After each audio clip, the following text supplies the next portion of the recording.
How's it going, Refuge family? This is David with today's Refuge. Devo comes out of my devotional time with the Lord, as it often does. And right now I'm in a couple of books right now, kind of bouncing around a little bit. But this devotional thought comes from the book of Exodus.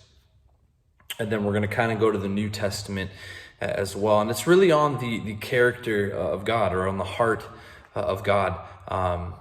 I may have even done a video like this a while ago, but every single time I read through the book of Exodus, especially towards the beginning of the book, I'm always struck with God's heart. And there's a question that always comes in my mind, or this statement that I almost hear in my mind when people say, I read the Old Testament and I read the New Testament, and it just seems like the God of the Old Testament is completely different than the God of the New Testament. And I challenge that. I challenge that thought a lot. The verse, or the couple of passages I want to read, it's in Exodus chapter 22. I'm going to read verse 21. And this is what it says. He's going through a laundry list of saying, hey, do this and don't do this, and do this and don't do this. This is how you are to obey as my people.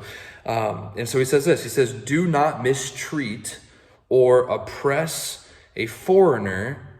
And he gives you the why, or he gives his people the why. For you were foreigners in Egypt. Guys, lest you forget, you guys were in Egypt. You were enslaved. You knew what it was like to be mistreated, to be marginalized in a sense, right? So you are to not mistreat foreigners, because you yourselves know what that was like, because you used to be in that position, right? In chapter 23 of Exodus, right, here's more of God's heart coming through. If you come across your enemy's ox or donkey wandering off, be sure to return it. If you see the donkey of someone who hates you fallen down under its load, do not leave it there. Be sure you help them with it. Again, it just shows God, again, the loving your enemies. The heart of God is still there in the Old Testament, right? Verse 9, do not oppress a foreigner. Here we go again. You yourselves know how it feels to be foreigners, because you were foreigners in Egypt, right? So you have this thought process that's in the Old Testament, right? And it's not just in the Old Testament. It's going to be throughout the Bible, because it's in the heart of God to not mistreat people that are like that, right? To not mistreat people, especially foreigners, when you're talking about this, right? And so for me, I feel like, thousands of years after Jesus died, right? It's 2022 right now. Like, how does that verse or those passages in the book of Exodus apply to me? How does it apply to you in our context today? Who are the foreigners of today? You could ask questions like that. But I think even more than that, there is a principle of the way we treat one another, and why we treat people with dignity and respect, and why we forgive, and why we love. I think a lot of times we camp out on the what, and it's not necessarily wrong, but we forget the why. Like, the why is what fuels the what, and has us continue to answer that what question. In the book of Ephesians chapter 4, at the very end, and it says this, verse 32, be kind and compassionate to one another, forgiving each other. Okay, and it's like, all right, so that's the what, right? So we're to be kind, we're to show compassion, we're to be compassionate people, and we're to forgive one another. Where's the why? Here it is. Just as in Christ God forgave you. Why are we to be kind, compassionate, and forgive others? Well, because God was kind, compassionate, and forgave you. And as forgiven people, we are called to forgive, right? The very end of actually it's not the end, my bad.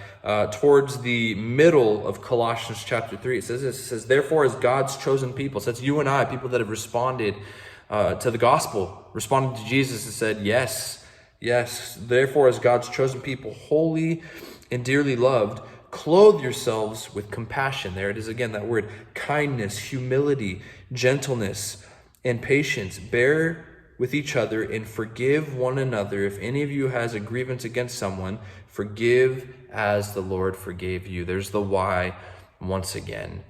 As I look at the Old Testament and I see God say, hey, do not mistreat a foreigner. Why? Because you knew what it was like New Testament principle, Old Testament principle, right? Now it says, forgive as you have been forgiven. So almost in the same way, it's saying, hey, you need to forgive because you know what it's like to be in a place where you weren't forgiven, right? Before you responded to the gospel, right? You knew what it was like to be in sin. You knew what it was like to have blinders over your eyes and just not know your left hand from your right hand. You knew what that was like, right? You knew what it was like to be judged when you were in that state, right?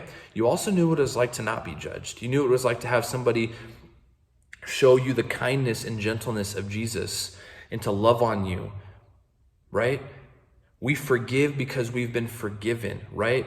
I love the fact that in the Old Testament and the New Testament, when God tells us to take a step forward or when he answers the why question, he has us kind of look in the review mirror and says, I've done this for you, therefore do it to others. And so my encouragement for you guys would be that very thing. If we are finding it hard to forgive, to be kind, right? Like I tell my 3-year-old all the time, right? When he hits his brother and I'm like, that's not a kind thing to do. That's not a nice thing to do, right?